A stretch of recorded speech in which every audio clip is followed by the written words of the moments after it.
सोचिए, एक ऐसा प्राचीन पुस्तकालय जो इतना विशाल था कि महीनों तक लगातार जलता रहा। ये कोई मनगढ़ंत कहानी नहीं है, बल्कि 7वीं शताब्दी की एक बहुत ही पुरानी डायरी के पन्नों से निकली एक चौंकाने वाली सच्चाई है। आज के इस एक्सप्लेनर में हम इसी ऐतिहासिक दस्तावेज की गहरी पड़ताल करेंगे और उस दौर में चलेंगे। स्लाइड 2, नालंदा, वो पुस्तकालय जो महीनों तक जलता रहा। आज की हमारी ये पड़ताल प्राचीन विश्व के सबसे महान शैक्षिक संस्थान नालंदा विश्वविद्यालय पर केंद्रित है। और हमारा मुख्य स्रोत क्या है? महान चीनी यात्री वेनसांग की अपनी निजी डायरी। उनके इन्हीं संस्मरणों के जरिए हम नालंदा के उदय, उसके गौरव और अंततः उसके दुखद विनाश को समझेंगे। आज अगर हम बिहार में नालंदा के इन शांत खंडरों को देखें तो शायद ही अंदाजा लगे कि कभी ये जगह कितनी जीवंत थी। लेकिन वेनसांग की आंखों से देखें तो नज़ारा बिल्कुल अलग था। उन्होंने लिखा है कि कैसे उनके जैसे छात्र चीन, कोरिया और तिब्बत से अपनी अलग अलग परंपराएं छोड़कर भारत के इस अंतर्राष्ट्रीय केंद्र में ज्ञान पाने आते थे। सोचिए, इन राजसी बलुआ पत्थर के मठों में तब कितनी रौनक रही होगी। और जब हम पैमाने की बात करते हैं तो वेनसांग के आंकड़े सच में हैरान कर देते हैं। लाखों, जी हाँ, उन्होंने बताया कि यहाँ ताड़ के पत्तों पर लिखी गई लाखों अनमोल पांडुलिपियां मौजूद थीं। उनके अनुसार यहाँ 10,000 से ज्यादा विद्वान थे जो दिन रात बस अध्ययन करते थे।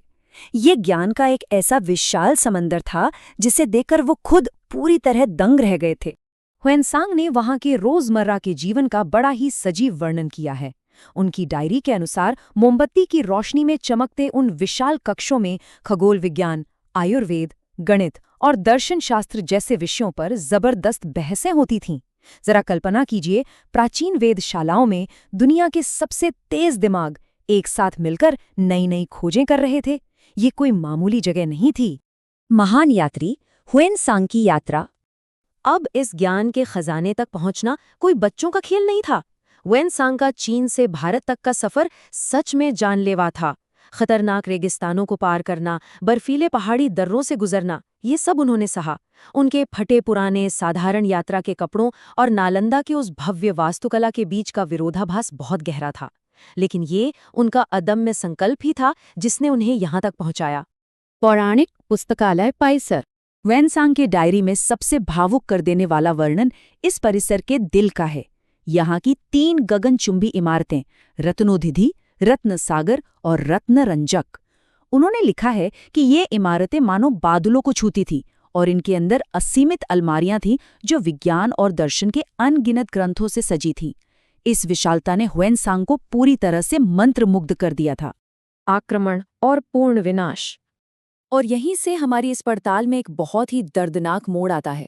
अचानक हुए एक सैन्य हमले ने उस पूरे परिसर की शांति को चीर कर रख दिया। निहत्थे भिक्षुओं ने अपनी जान की परवाह किए बिना उन अनमोल पांडुलिपियों को बचाने की जी जान से कोशिश की, लेकिन सब बेकार गया।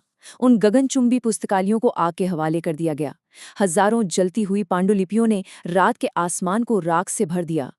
उन्होंने केवल एक विश्वविद्यालय को नष्ट नहीं किया, उन्होंने ज्ञान की एक पूरी सभ्यता को नष्ट करने का प्रयास किया। ये बात हमें सोचने पर मजबूर करती है। ये सिर्फ ईंट पत्थरों का विनाश नहीं था, बल्कि पीढ़ियों से चले आ रहे ज्ञान की एक अनवरत श्रृंखला को हमेशा के लिए मिटाने की भयानक कोशिश थी।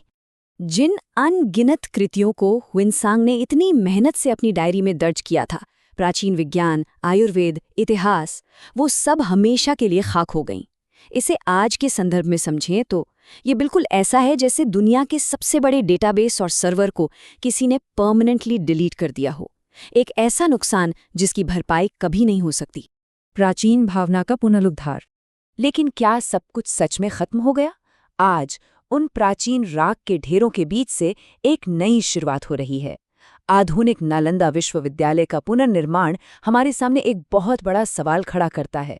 क्या भारत ज्ञान की अपनी उस प्राचीन भावना को फिर से जगाकर एक बार फिर शिक्षा का वैश्विक केंद्र बन सकता है? इतिहास को जला दिया गया था, लेकिन भुलाया नहीं गया।